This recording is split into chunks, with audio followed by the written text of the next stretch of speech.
Good morning.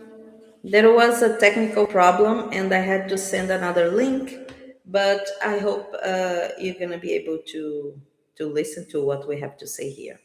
Good morning, Silvio. Silvio today is in Brazil, so he's not here beside me, but he is with me. Okay, as usual, we are going to make our prayer, our meditation in supporting planet Earth and humanity. And you may think that we are really, you know, snobbish to say that we can do something, but we can. Each one has power to change, everything around us.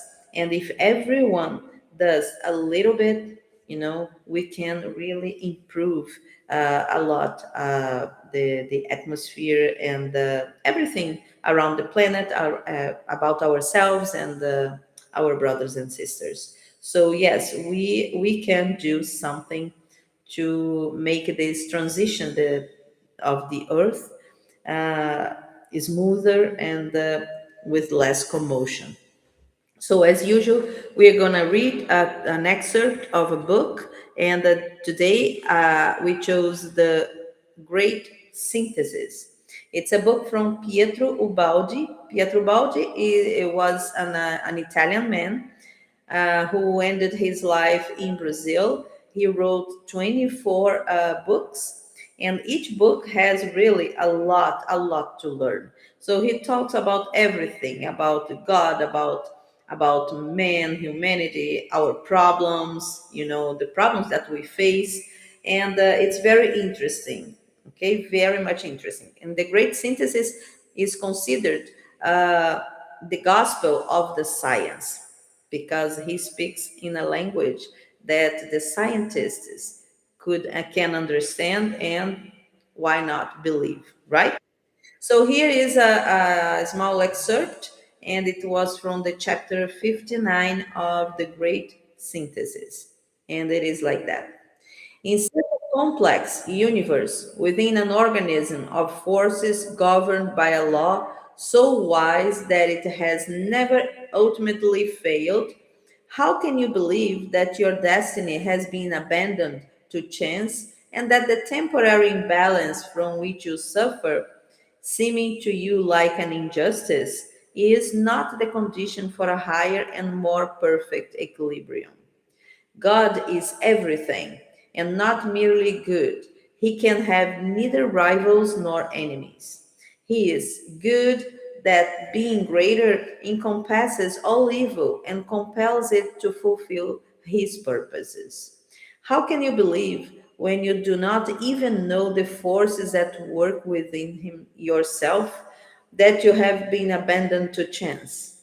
No, whether he is called Father in the language of faith or a calculation of forces in the language of science, the substance is the same. You are watched over by a higher will and wisdom, and you are guided by a profound equilibrium. Remember that within the universal the words chance and injustice are absurdities. There can be neither error nor imperfection except as a transitional phase, as a means of creation.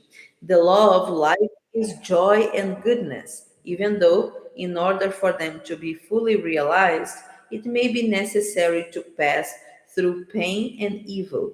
I repeat, blessed are those who suffer. The last shall be first.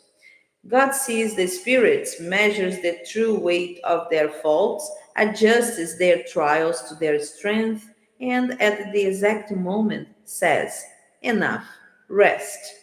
Then the terrible storm of suffering is transformed into serene peace, in which shines the joyful awareness of the victory achieved. The gates of heaven open, and the soul gazes upon them in ecstasy. From the storms emerge beings raised to a higher degree of evolution. Do not curse your pain. If nature, so economical and so balanced in its efforts, despite all its abundance, allows such an apparent defeat as biological death and such an apparent failure of your aspirations as pain, then, according to the logic of universal functioning, this can only mean that these phenomena are neither loss nor defeat. On the contrary, hidden within them lies a creative function. Pain has a fundamental role in the economy and development of life, especially in its psychic and spiritual dimension. Without pain, the spirit would not progress. That is why pain is the first thing I speak to you about as you enter life. Placed at the very heart of life as a fundamental reality, pain constitutes the effort of evolution, which is the underlying theme of the biological phenomenon. Produced by the clash between the forces of the environment and the forces of the self, opposing one another, pain stimulates as a reaction every activity of the being, and through those activities, it develops. Only pain knows how to descend into the depth of the soul and draw from it the cry through which the soul recognizes itself. Only pain knows how to awaken all the power hidden within the soul and lead it to discover at the bottom of its own inner abyss its divine and profound nature.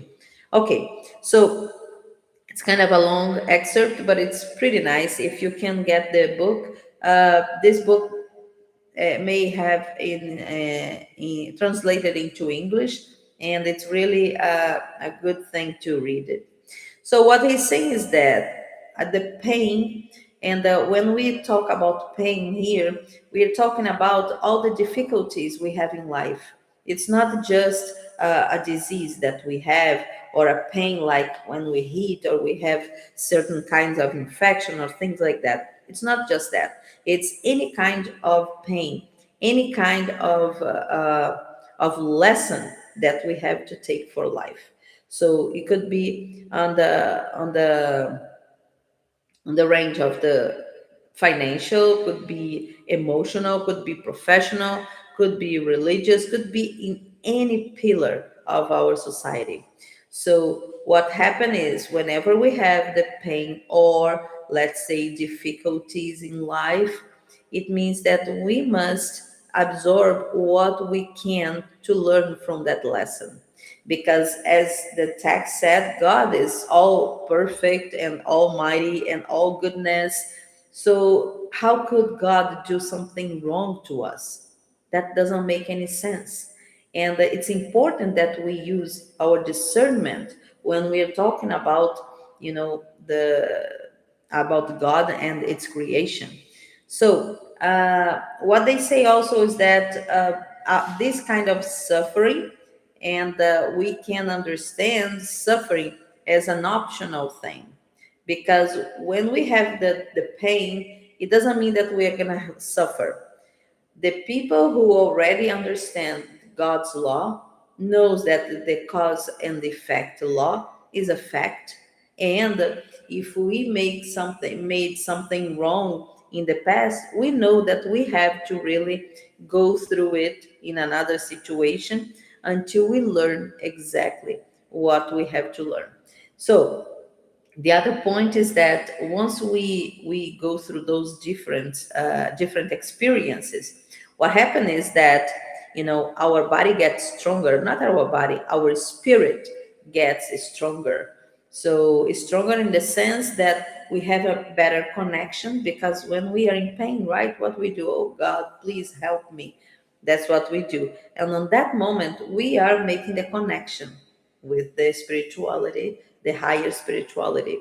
And this connection will help us awaken the Christ that we have inside us, God that we have inside us. We are, we all have God inside of us, but we either don't believe or we don't know how to find it. And then we keep looking outside when all this power is inside us. And we have this power. One day we are going to really understand what this inner self really is. So this is it. Let's go for the music. Okay, if you wanna say something, you can say in the chat. We're gonna answer. Uh, that is, Sylvia is asking if it's really necessary to feel pain. Yes, it is. According to the text, that's the only way to grow. Imagine if the word, not the word, our lives were like, nothing wrong, everything beautiful. We had a lot of money. We could do whatever we want. Everything is so beautiful. What can we learn from that? So we learn really from the difficulties. That's when we really value the things that we have. Okay, so that's why they say that it is important to have the pain, but the suffering, it's optional. The people who will suffer are the ones that still don't understand God's law. Okay, so this is it. Let's now put the song, and I would like to ask you guys to pray for everybody, not just your friends, your family, everybody, everyone you know. Even the ones you say, oh, I don't like that person. Pray for this person, okay? This is going to be good for you and for the person and for everyone, all right? So let's spread love and let's spread self forgiveness. Let's spread forgiveness from the other. Let's spread gratitude. So, with this song, we're going to emanate our best vibes to the planet, our planet, which is our house, and also to everyone who lives in here in this planet. So let's go.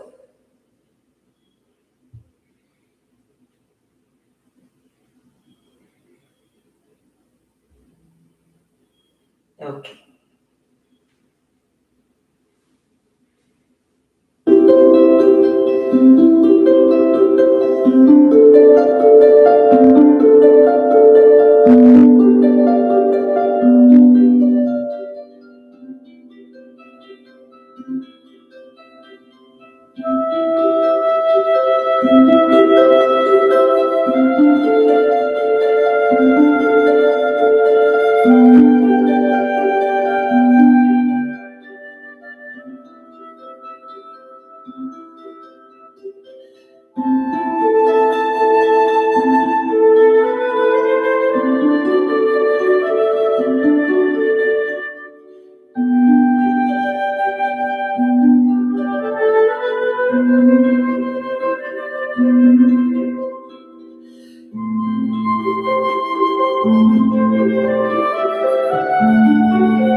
Okay, so well, what we can grab is that we should,